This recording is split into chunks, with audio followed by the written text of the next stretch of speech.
brighter. What's up, everybody, and welcome to the House of Holocrons, episode number 48. This week, to get ready for the upcoming shows and things that are getting ready to blow up, we are going to be talking about the comics, the books, the predecessor, even up to maybe Rebels, of one of the most amazing villains to ever rival Darth Vader for number one villain in all of Star Wars. And I know a lot of people on Thrawn Talk and, Thrawn X, because it's not Twitter now, whatever. But the Blue Army will hear of this and definitely root for Mitth'raw'nuruodo. We will be talking about Thrawn, one of the most tactical villains in all of Star Wars. The only thing that really Vader had over him was the Force. So, I will simply say there is a lot to cover with Thrawn. We're not going to be going too crazy heavy deep into his academic career in school and stuff. But yes, Mitth'raw'nuruodo, born as Mitth'raw'nuruodo, or core name of Viran. I believe it is the last part of the name is more or less kind of the family name. Is the family name, yeah. The first name is the family name. Yes. So, Myth is his adoptive family he gets later on. But his last part of the last syllable is his actual unique name. Yeah. So, but they kind of take that central part. A lot of them refer to a core name, which is the central part of all three of those names, and that's where we get Thrawn.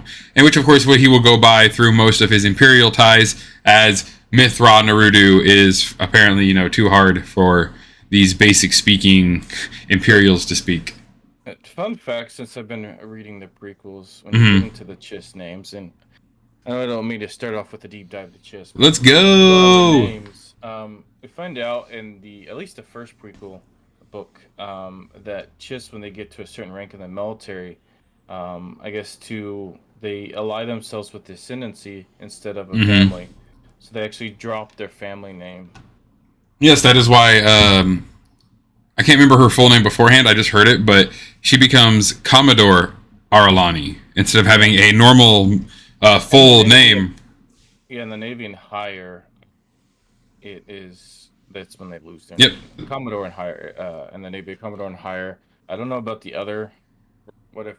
And speaking of people who are thirsty for Thrawn, on the other side of the Chiss ascendancy is people who are thirsty for Aralani. Well, there's people that do like Thrawn. Yeah, yeah. It's just it's like they like Thrawn.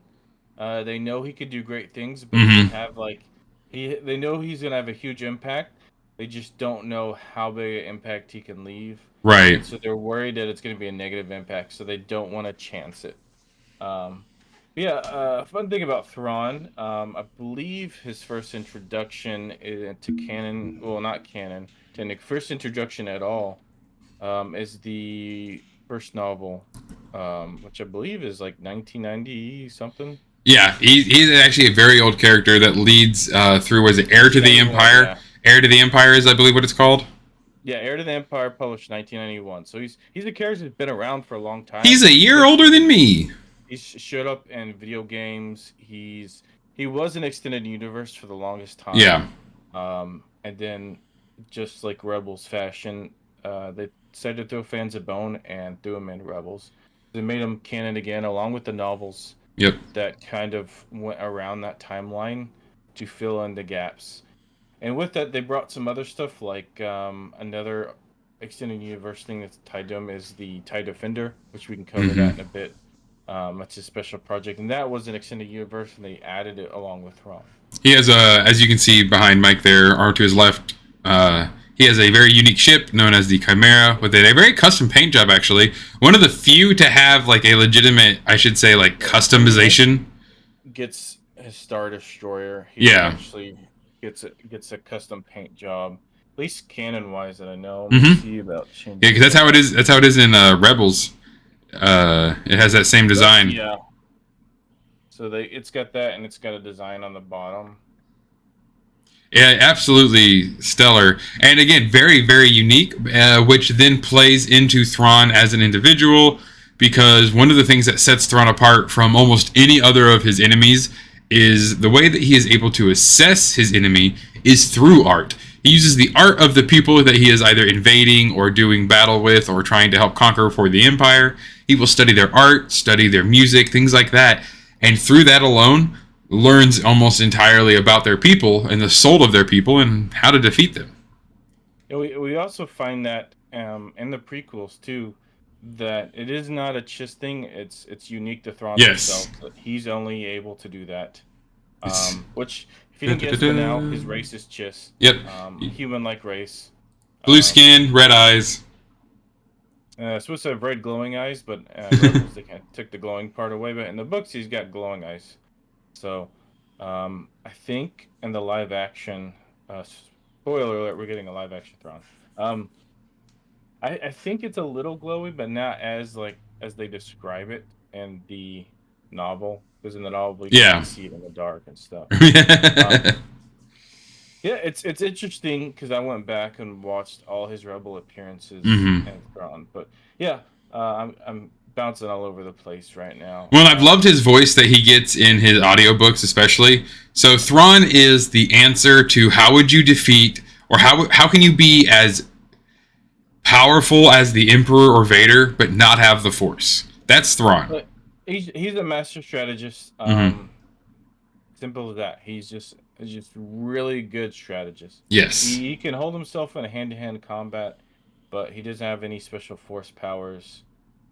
Due to the fact that the Chiss only have females being Force sensitive, and even they are not as Force sensitive as a lot of the other beings of the universe, right? Or the galaxy, I should say.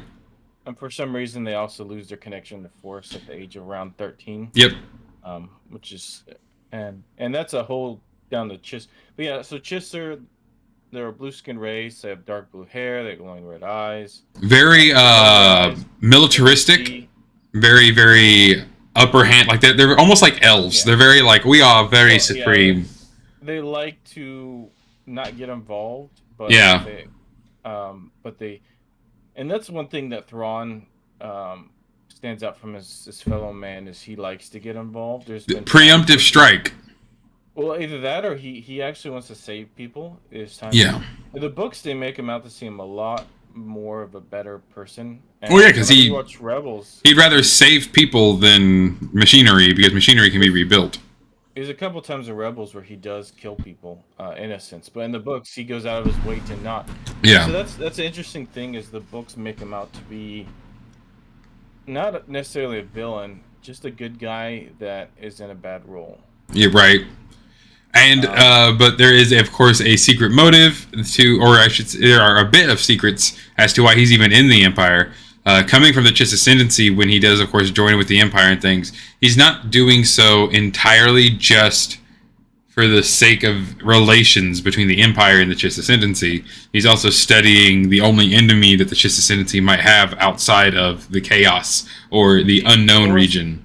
Or seeing if it's a possible tool he can use to fight. Because the Chiss Ascendancy is a military people that live out in the unknown regions of space, which they refer to as the chaos.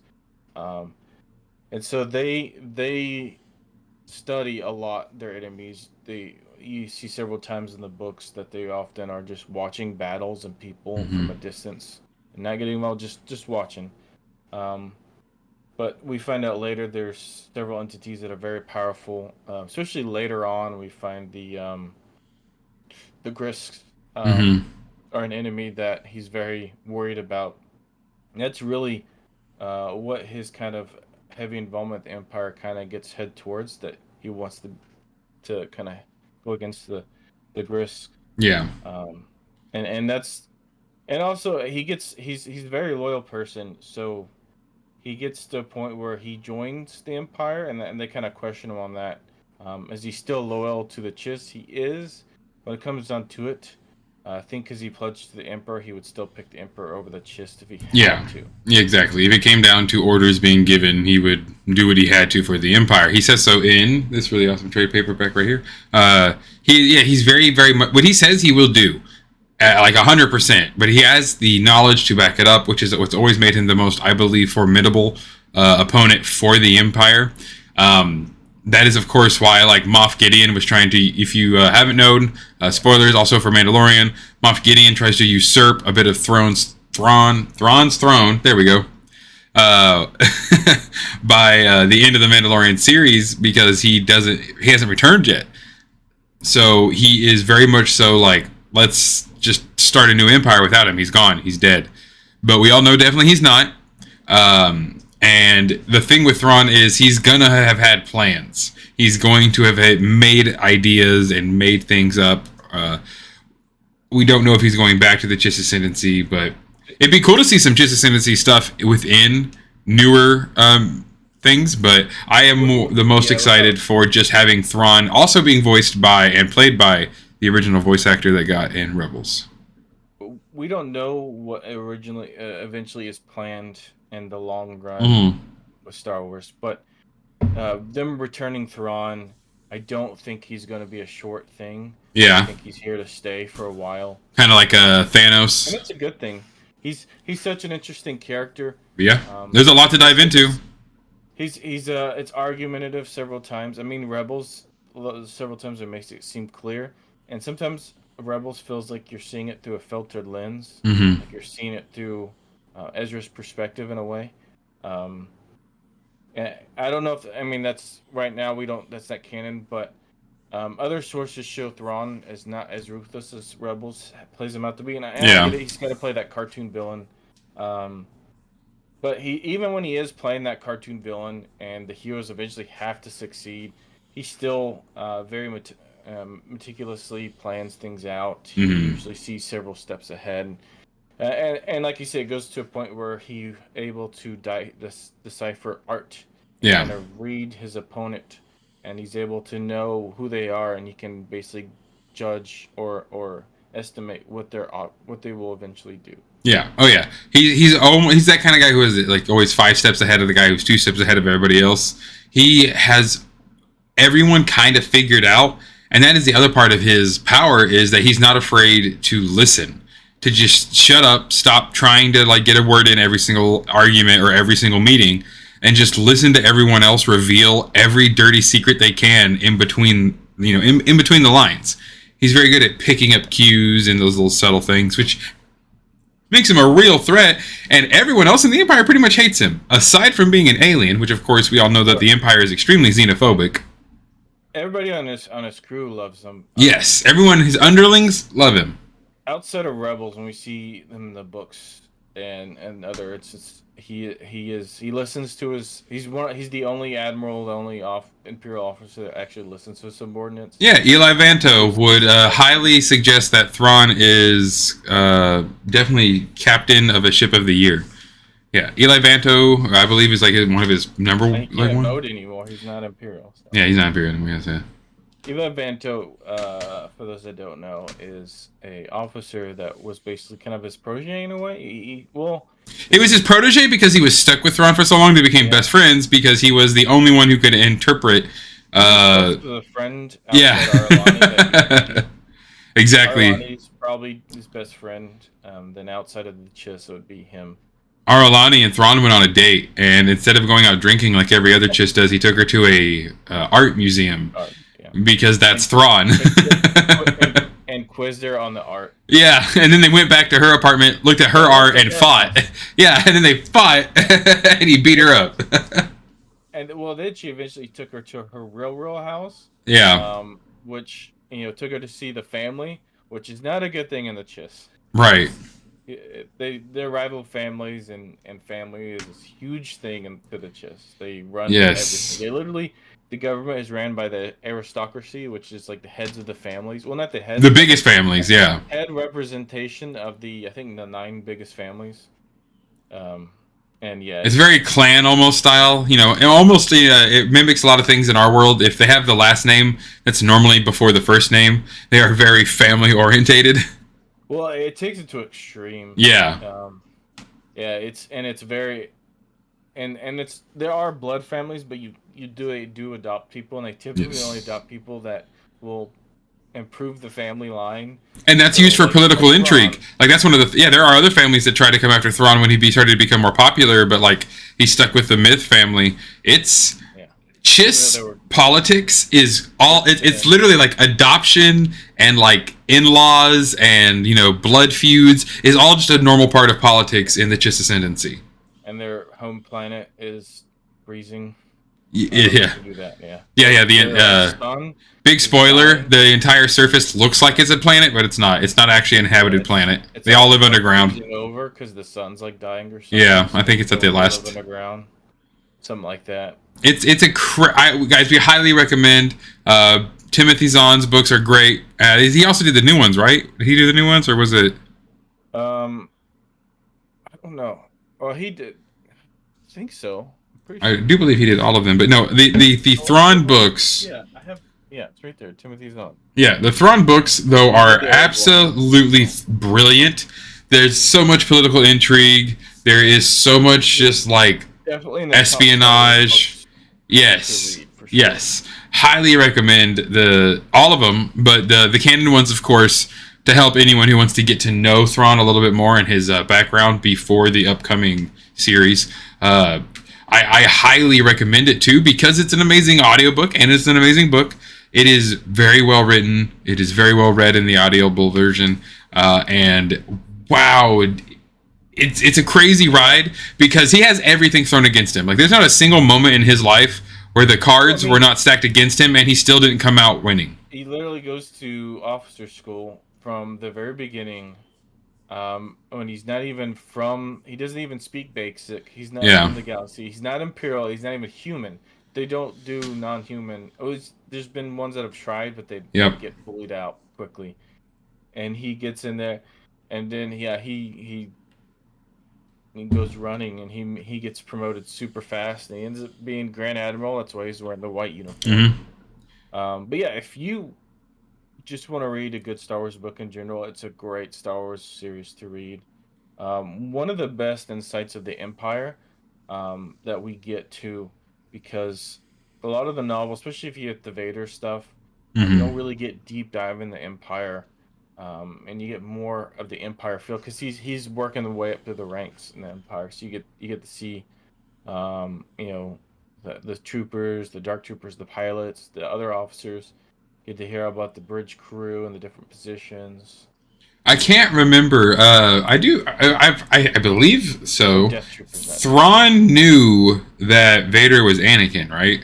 Yeah, he knew. Like after a little while, he had he put it together pretty quick. That out like almost immediately. No, seriously, like he gets him pretty quickly. That's why he keeps bringing up Anakin every time. It's so funny when he gets assigned to work with Darth Vader. He just constantly brings up Anakin, and Darth Vader gets mad. Anakin is dead. Stop it. And he's like, yeah, of course he's dead. Yeah, of course. He literally does the entire book. Every time he's with Vader, he just constantly brings up Anakin because he knows that Vader's Anakin. He's just trying to get him to slip up or just to poke at him. Vader's like, if the Emperor didn't like you, I'd choke you right now. Yeah, the Emperor, and that's the thing. That is what makes Thrawn so deadly against the other Imperials when he's rising in the ranks. Is the Emperor loved him because he got results. He did exactly what Palpatine wanted. He causes. To begin with, this because Anakin liked him. Yeah. And Anakin really didn't like him. He just said he was impressive. Exactly, and they worked very well together. They have a very fun meeting because think about it. As we said, the Chiss young females that help with hyperspace travel and that are force sensitive are called Skywalkers. So when Thrawn met a general in the opposing galactic, Republic army called General Skywalker, he was just, I think even in the book, he's like, he kind of laughs to himself like, this is ironic. Well, if you read the prequels, it gets to that point, but the other perspective, you go from the perspective of Thrawn, and because when you get to that point, you kind of read it from Anakin's perspective, and you get Thrawn when he's going on the ship and everything, and you hear when they first hear it over the ship, and he's like staring at the girl navigator with him. Like, did you hear that? See what we got. Let's see. Zahn sees Thrawn as a misunderstood rogue type. Yeah, not a villain. Yeah, if that's how Zahn sees him, so do I. Yeah, in the book, he definitely is not presented as a villain. Yeah. Like I said, I guess you could say rogue. He's not a. Well, there's times he does. I mean, I would say he's.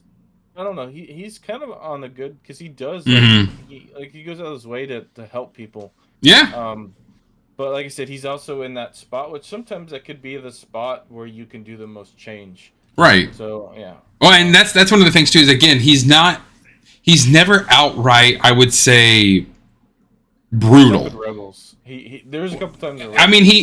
he will lay siege, but he's never like hunt them down to the very last one and kill their children. Like he doesn't. Well, there's an episode of Rebels where they accuse him of bombarding and wiping out civilians on a Hmm. planet, which in the books he would never do. And then even he threatens to bombard Lothal and starts to actually bombard Lothal, Oh well, with the civilians and stuff. but that was the only way he was going to draw him out. You know, he knew that was the only way to draw him out. It's not a good thing, but it was. But like I said, I think they just needed that kind of end all be all villain Yes. without. So that I kind of put that on him. I hate that they, like I said, I feel like it's only through a certain lens that you experience it because I feel like the Timothy Zahn. Yeah, Timothy Zahn. Thrawn, I feel like his version is more accurate. I like that Hmm. version better. Well, no, and that's why, like, whenever again, you can see he's posed in a very cool and collected, arm behind his back. That's how his normal stance. But that's Thrawn to me. Thrawn is chill. He's never lost his temper. He's never given in to like a base desire. That's the most deadly thing about someone like that. Someone who has the ability to control themselves that much. Well, that and can actually do things. Yes. Like He has no want to rule the empire or to become a Moff. He just Grand Admiral is good enough. He's like the highest ranking military you can pretty much get, and that's all he wanted.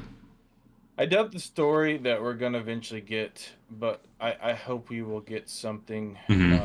not just with the future of Star Wars, not just the kind of the new Emperor, with Thrawn. I hope we get a compelling story. So you're From it. thinking, and I would like this by the end of upcoming stuff, upcoming releases. He's not going to be defeated. He's going to simply maybe leave and come back. I want to see his first sights of him. This crazy villain that seemed that where it's like, oh my god, I can't believe he's here, he's Hmm. back, type thing. But then we start seeing trickles of him. Like, is he really the bad guy? Like, kind of Right. like the joke of like, oh, they did that in the extended universe where Palpatine actually was building the Death Star in the Empire For the Yuzong to to Vong. ward off the Yuzon Vong, that kind of thing where he's like, because he never does what the Emperor would do, Yeah. typically, some of the like rebel stuff excluded. But I would like to see that, like we eventually do get the big bad, like the Grisk. I I Hmm. I hope we do get something with the Grisk because they're such a unique enemy, and it's an enemy we see, and I believe, well, we see it I think in the second book, but mostly in the third book. Hey, I'm Um, down for anything in the unknown like region as well, though, because that also gets us closer to like Rakatan, Old Republic, cool things like that. yeah, Because that's the same general space. That's the same like, unexplored region.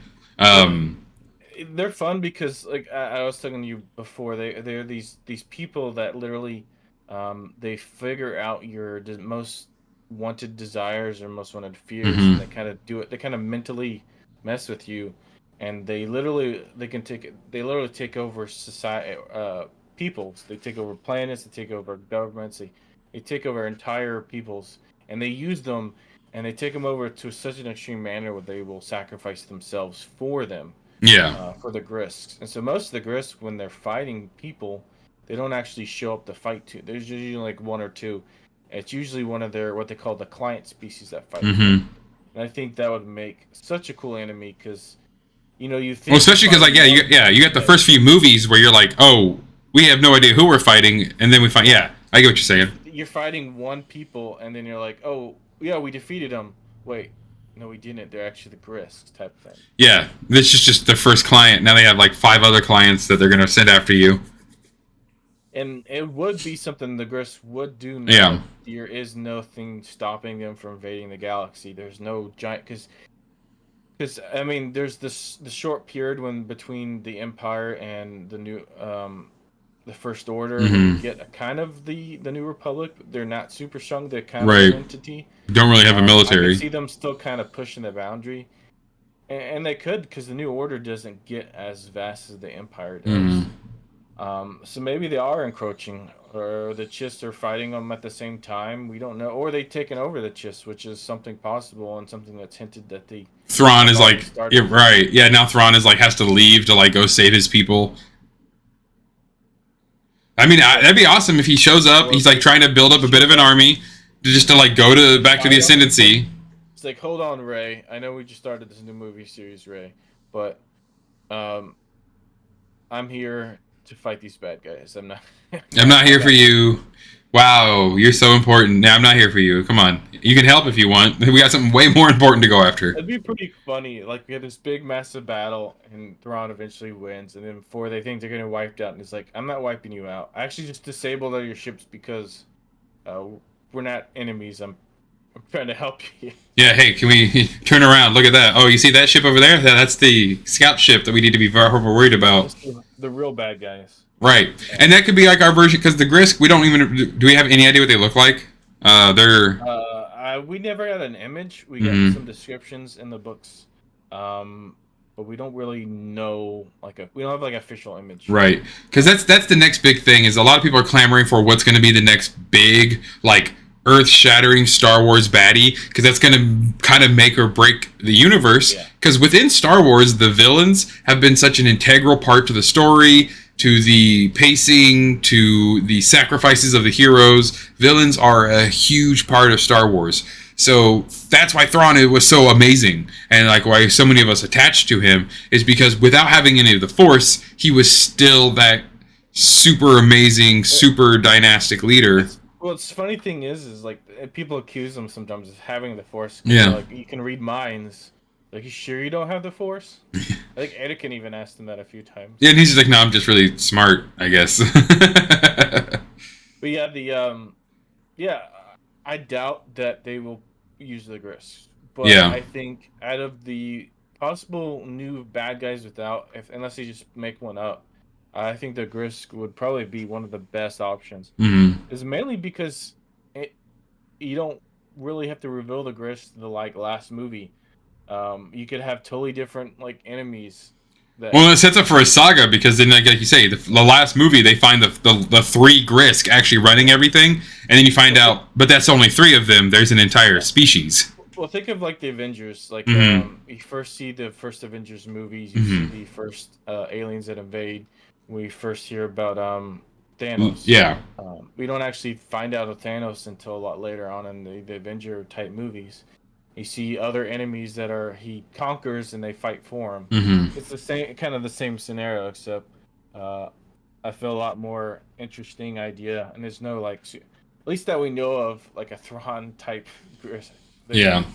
They're all the same people, but I think one of the other things though is I know the movies won't get away entirely from a bad Force user, like a dark side Force. It's gonna have to be something, and now I'm fine with that. But Thrawn could have is Thrawn's such an integral thing now.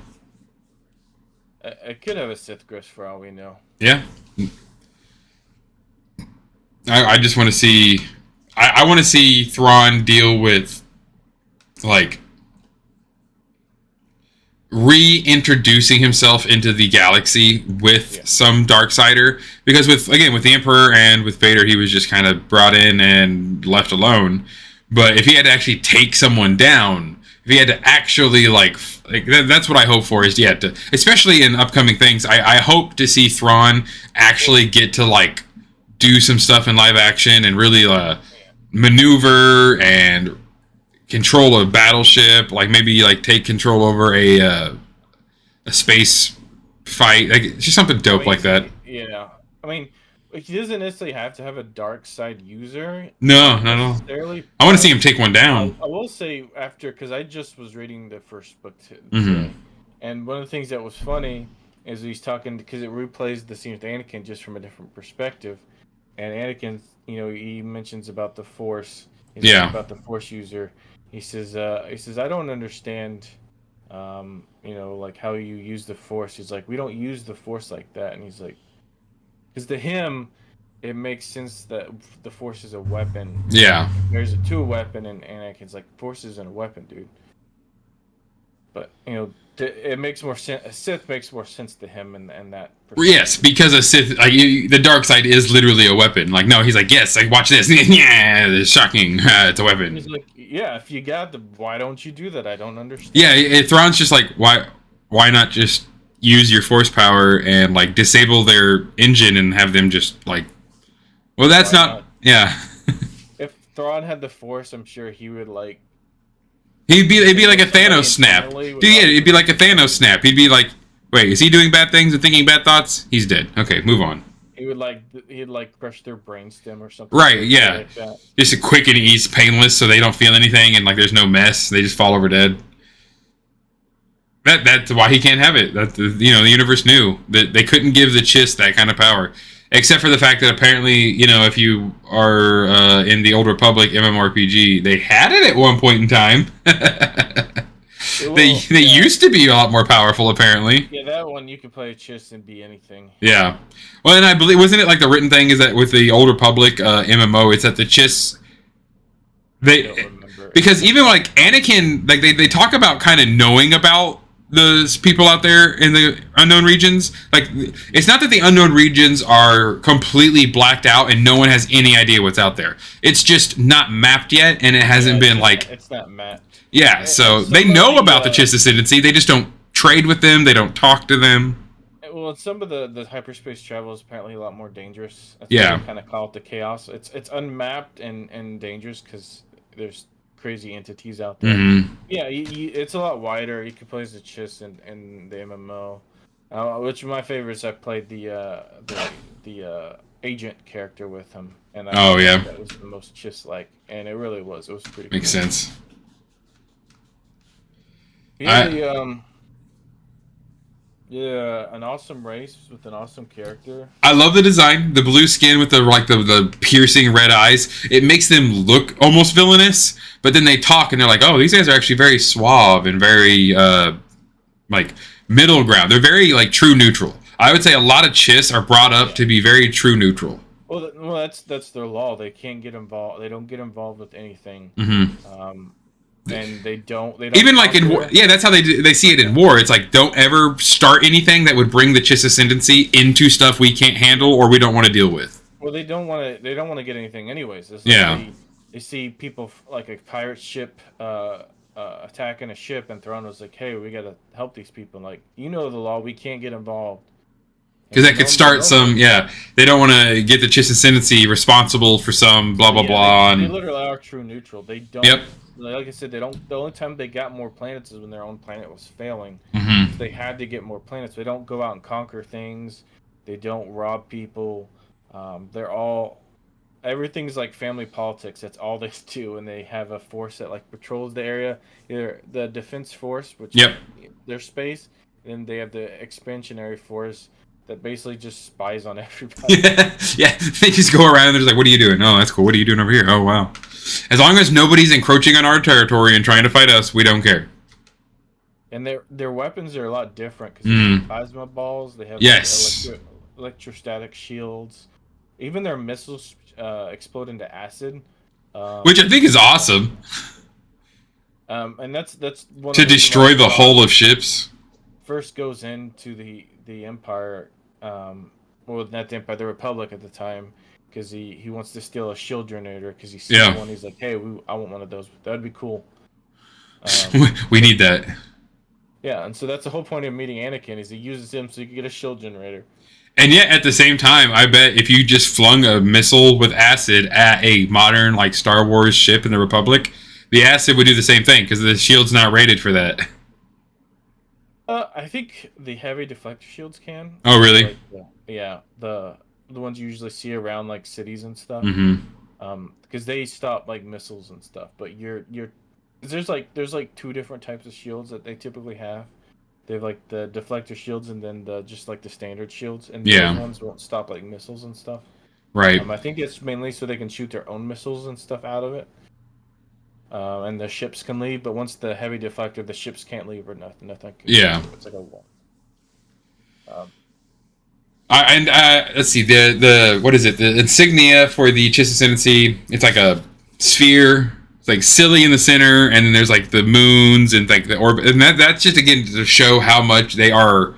They're about their people. They are about their family. They are about their space, which is Thrawn takes it. Thrawn's the only one who then takes it to that extreme of understanding, which is why he likes the Empire so much. That's one of the things that really intrigues him about the Empire, is that idea of, hey, these guys are going to be a problem if we don't go do something about them now. Whereas the Chiss will be like, well, that's too bad. They're not attacking us. We don't care. Well, the Empire's like, the Empire's like, yeah, let's get them. A little greedy about it. That's basically the project as well, and he came up with the TIE Defender project, which is TIE Defender is an old ship in Star Wars. They made that canon. It's a 3-winged fighter. They have like if you take the trying to think. What's it's like the TIE Interceptor? Yeah, TIE Interceptor, and you give it 3 wings. Yeah. You flip them around backwards because they're facing out instead of. Oh yeah. So that you flip them outside backwards and you attach them 3 of them all the way around. Yep. And they're like the TIE Advance, but I think better. They're really similar. They have their own shield generator. They have hyperdrive. They have hyperdrive.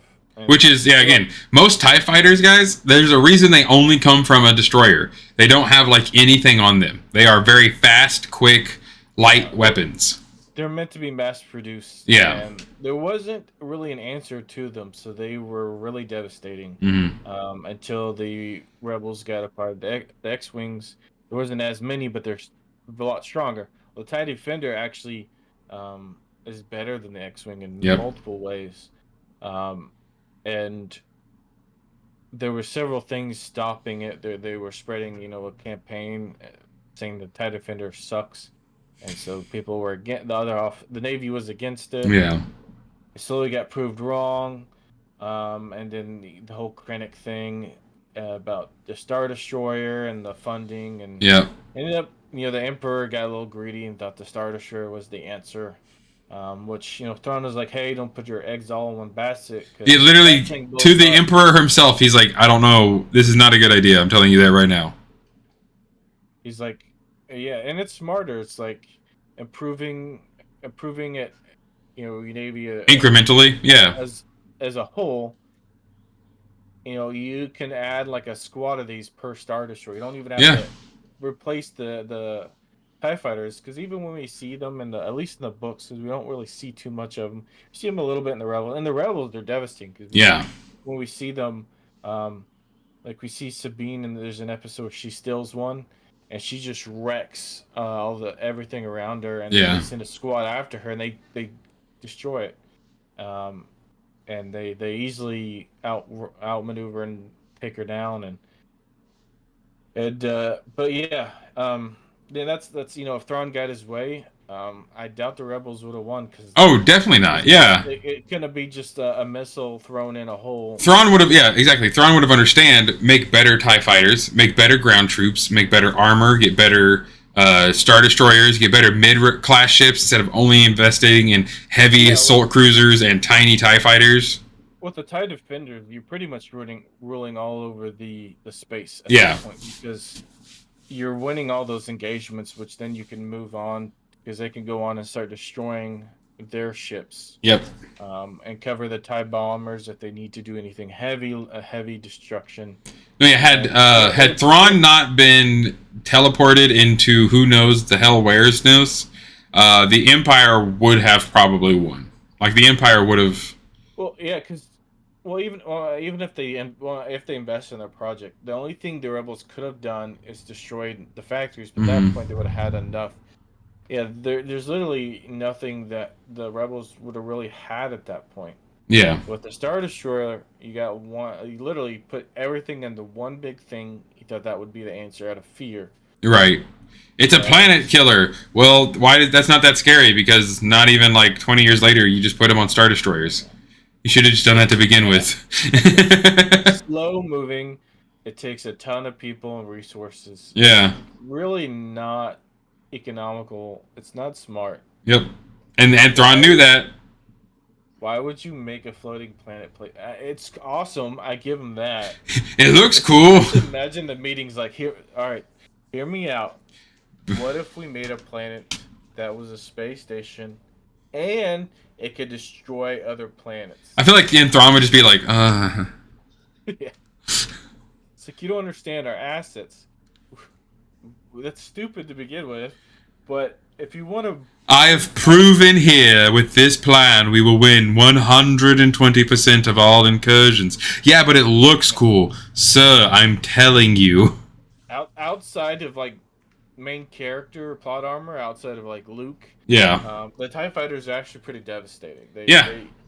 The only ships that really couldn't like there because there was never until the Rebel Alliance actually started building up a fighter force.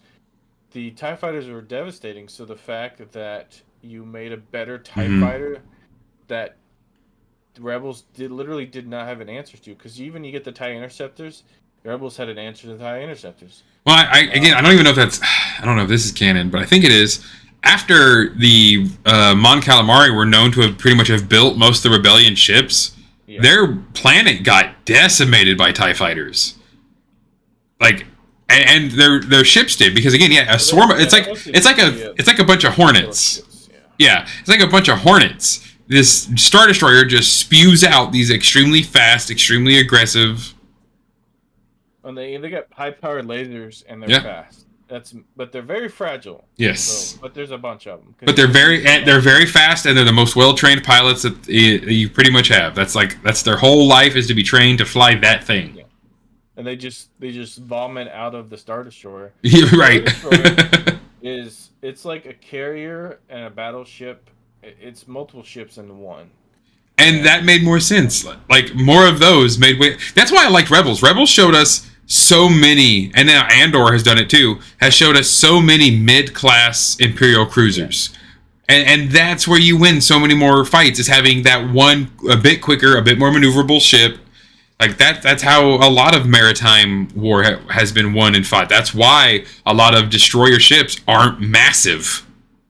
Well, and the only exception is the TIE Destroyer. I mean, the Star Destroyer, because it's like so big and so outfitted that it doesn't matter at that point. Turbo lasers on the side, on the top, on the bottom, normally, full artilleries. You'd want the frigates, you'd want the destroyers, you'd want the whole. The squad, but you get a couple Star Destroyers, you don't need anything else. Because if you're far enough away, the Star Destroyer has got you. If you're too close, that's what the TIE fighters are for. Yeah, the only way you can really counteract a Star Destroyer is with fighters, because nobody had a ship big enough to outgun the thing. And then so you send fighters in, and then all of a sudden it starts vomiting out tons of TIE fighters. You can't even get close to the thing, and they got its own point defense system that's stronger than most capital ships, so they're pretty good already. But then the other problem is you have people like Thrawn who don't think like everyone else, whereas most Imperials almost try to fight like Revolutionary War style, where they just line up close to each other and just have at thee. Thrawn's like, no, I have one ship over here and one ship over here, and we're gonna start fighting here, and you're not gonna know it, but all of a sudden you're gonna get attacked from the top and the bottom. We still Anakin's maneuver where he does it's named after a flower, and he like surrounds them and like envelops them. He gets it from like Padme tells him about it. And but that's one of the things that makes Thrawn such a devastating leader, is that he is willing to be like, no, wait, trust me, we're gonna wait this out. It's gonna seem dire, but that's exactly at the last moment. Bam, sandwich done. He loves. I think it's like in the third or second book. I think it's the third book. He gets the tractor beam and like literally flings the TIE fighters out into space. Yeah. So he has them like turned off so that nobody can see them coming. He just flings them out there, and they just sit out there floating, waiting till Thrawn to say, "Okay, now you can fight." And then they turn on, and why? No one else would have thought of that. They just sit there. Well, they have the whole fight, and he like sends the TIE defenders out. He's got some floating out in the space. They're like, we got you. Just kidding. There's some that have been floating behind you this entire time. Right. And that's so out of the box. I love that. Just, well, why don't I just fling one behind him? Like, it's space. I just want to see the look of that, just the ship moving slightly and then turning back and like. Yeah. What the ship? What? Fighting. What did that ship just do? I don't know. There's no energy signal. Don't worry about it. But even like compared to the Chiss Ascendancy, Yeah. nobody had anything stronger than the Star Destroyer. Star Destroyer was, it literally was the best weapon, and you get goofiness with the Empire. And it's so funny because then it's like when you talk about, what's the next big up we got to do. Because the problem with the rebels that were keeping the Empire on their toes is they were all over the place and they were constantly hitting for different angles. Yeah. So why would you make a Star Destroyer? It still doesn't make sense.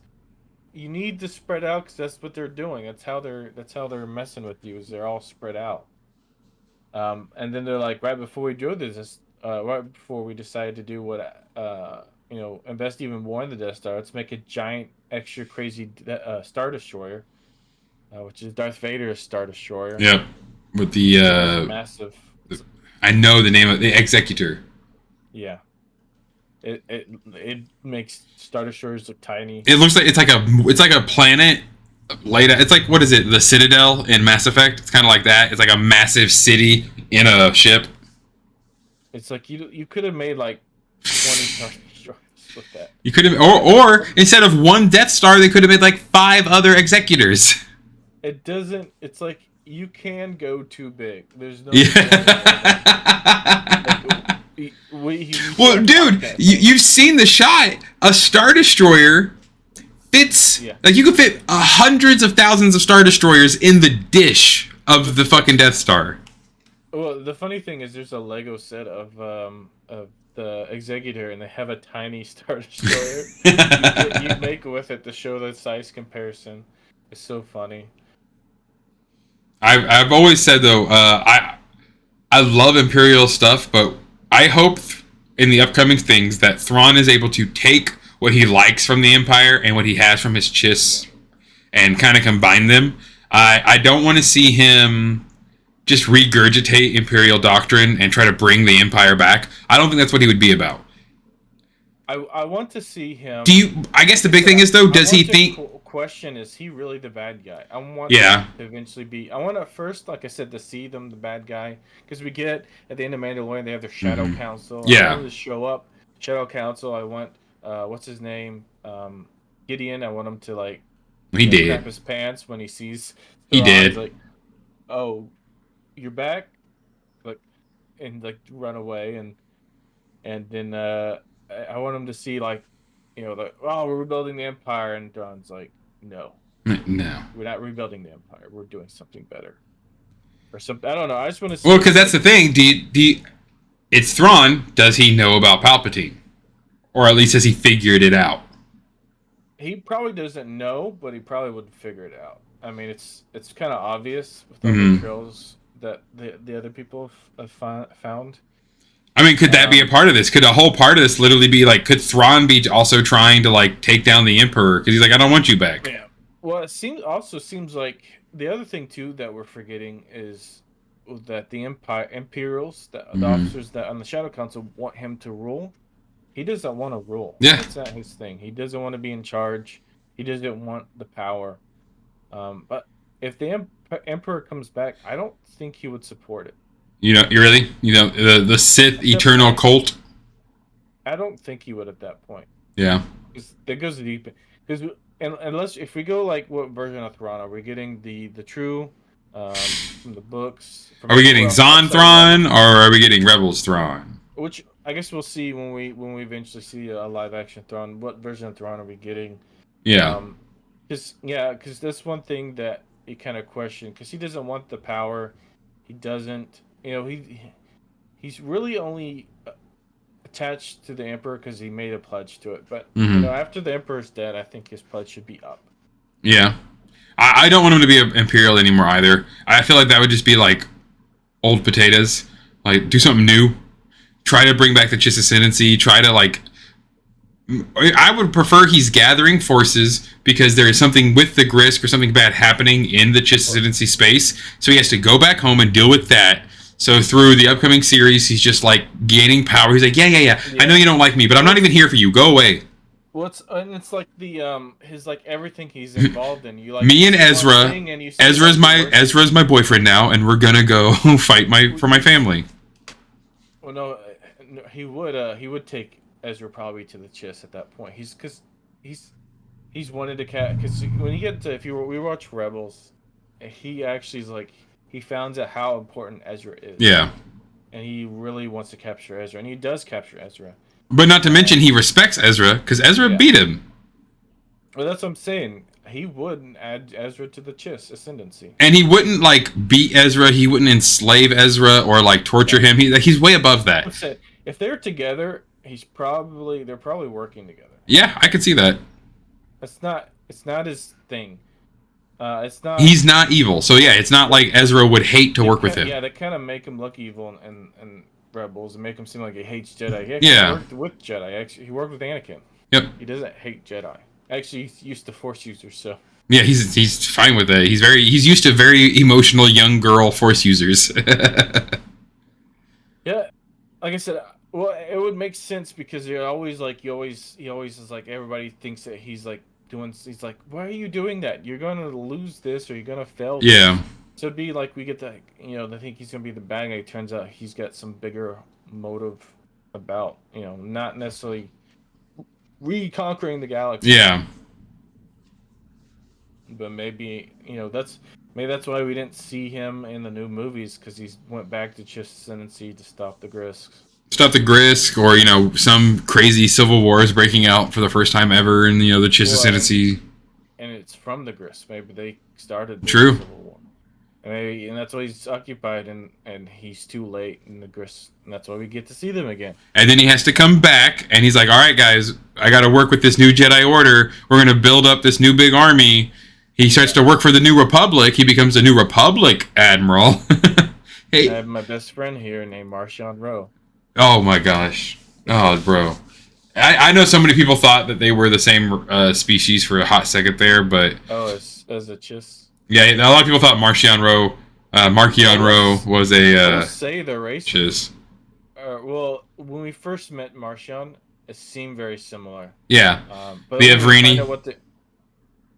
Because the whole myth about the people being scary and all these things and different, similar to human, and then also, and that we thought was tied to the whole Force or the whole hyperspace travel. Yeah. Which that's very similar with the Skywalkers. They do something similar to that. I hope we get some kind of connection, because it's even funny in the books they have these space, they call them navigator guilds. Yeah. And those people have tattoos all over them with like maps and stuff, which they talk about. I believe Marchion Ro has some similar tattoo, and they have like people. There's like people like that in the books. I think Marchion has tattoos. I can't. It's been a while since I've thought about Marchion's tattoos, but yeah. Well, I noticed because I just did those books back to back, so it's like there's a lot of similarities here. And I kind of feel like that's where they pulled a lot of Ro's characteristics from, was like the darker Thrawn that was more unhinged and he has no moral compass at all. He's not the best planner. Honestly, a lot of his stuff just kind of works out. Yeah, he does a lot of flying by the seat of his pants, but it works, so who cares? Yeah, he has a cool plan. I mean, he won. He literally cut off the Outer Rim and is in charge of it now. Well, if the Jedi's weren't such a screw up, yeah, it wouldn't have happened. It should have. A lot of his plans shouldn't have worked out, and they did, because the Jedi are dumb. And pretty much the High Republic, because the Jedi get pretty dumb in the Old Republic. Well, not older. The Republic, I guess. The Republic, yeah. The Grand Republic. There we go. The Grand Republic. Nobody saw the Emperor coming. Come on now. Yeah, and another reason why the Chiss couldn't be involved with the Republic, because they all would have been like, I don't like that guy. They would have seen it like a mile away. What do you mean you gave him unconditional power? That's not why would you do... Okay, fine. For a little bit, cool. Oh, okay. The war's over and he's not giving it up. Why? Because of the Jedi? That doesn't make sense. He just said he killed them all, didn't he? What do you mean the Senate's slowly leaving? Why is he getting rid of the Senate and replacing them with military? Right, yeah. And you don't see a problem with this. None of you thought this. Okay, weird. Okay, cool. Yeah, uh-huh. I feel like Palpatine knew he couldn't even have... Like, they didn't even try to invite the Chiss Ascendancy into the Empire. I don't know if that's... I don't know if that was his ego, or... Palpatine by his last name. Because his first name isn't as scary. Oh, yeah. It's like... What is it, like Sheev or something? Yeah, Sheev Palpatine is his first name. Yeah. Ah, yes, Emperor Sheev. It's Sidious. No, your name is Sheev. I don't... yeah. But yeah, Thrawn being back is awesome. You know, it's gonna be a... Yes. Not even just a fan favorite character, but like a fan favorite villain.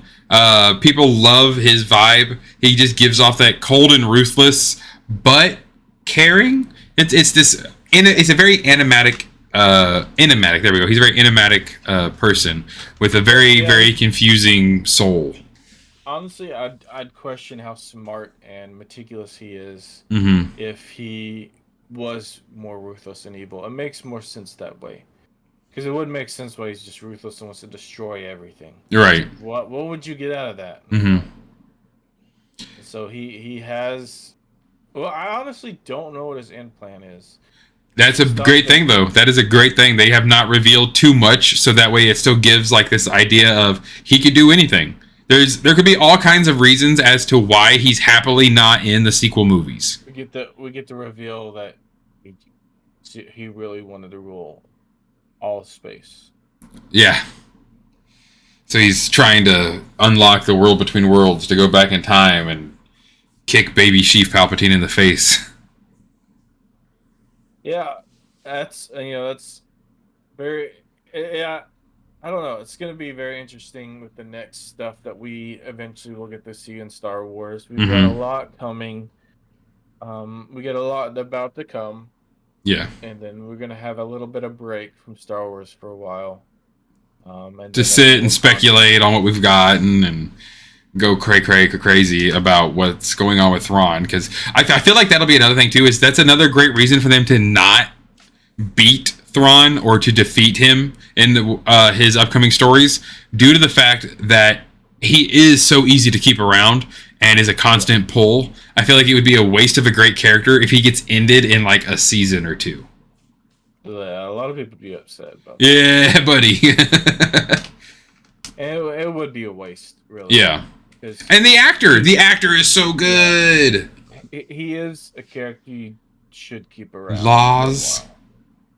Oh yeah, 100%, because he can play. I keep wanting to say ruthless, but yeah, he can play cold and calculating, but he can also show you emotions while being cold and calculating that other people didn't even know they had. Like, I would love to see Thrawn have met Luke and been like, "Oh, I knew your father. You act a lot like him," and just like talk to him about his dad and like figure out all the, spit knowledge back on Luke. Like, all you Jedi are the same. Don't worry, I've got you all figured out. Well, it's just good to see. He makes a good end all be all villain. Yeah. Because you get, Gideon. He's been the main villain we've seen lately with the Mandalorian. True. And he's got cool things, but it doesn't.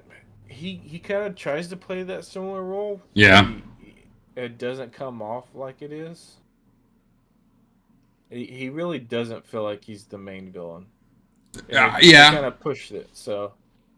Well, he's got to always have his toys and gadgets. Like, that's the thing that always like bugged me the most about Gideon at the end, is when he's like, "You Mandalorians have to be covered in all your toys and gadgets," and I'm like, "Bro, you literally came here to steal all their toys and gadgets.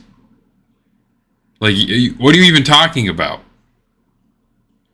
Yeah, he doesn't respect. He respects it and he steals it, but he doesn't show respect when he steals it. Whereas Thrawn is literally like, "I know, I respect my enemy to the point where I will learn about them, I will learn of them." There's several times, even in the Rebels, they had like when he steals the Twi'lek forget what the thing's called. The Calicori. thing.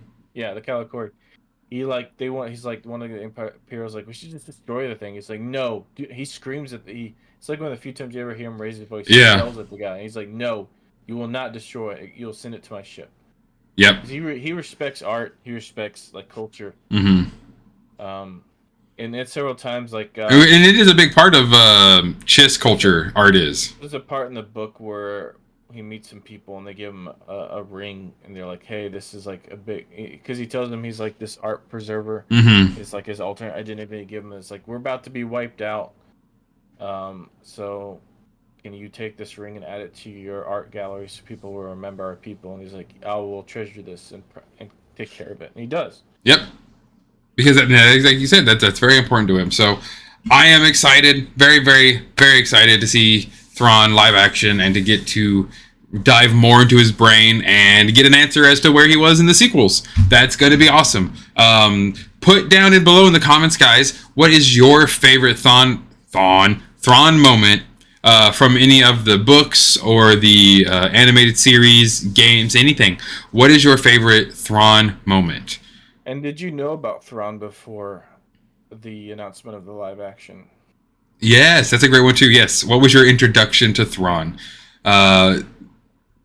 Next week, looking forward to that one. We'll be seeing what topic we'll be covering with all of the things going on. But this was definitely going to be a great thing for all of you that are looking to get into the upcoming material. Again, if you do want to really dive deep, there are an amazing set of books that we can all highly recommend.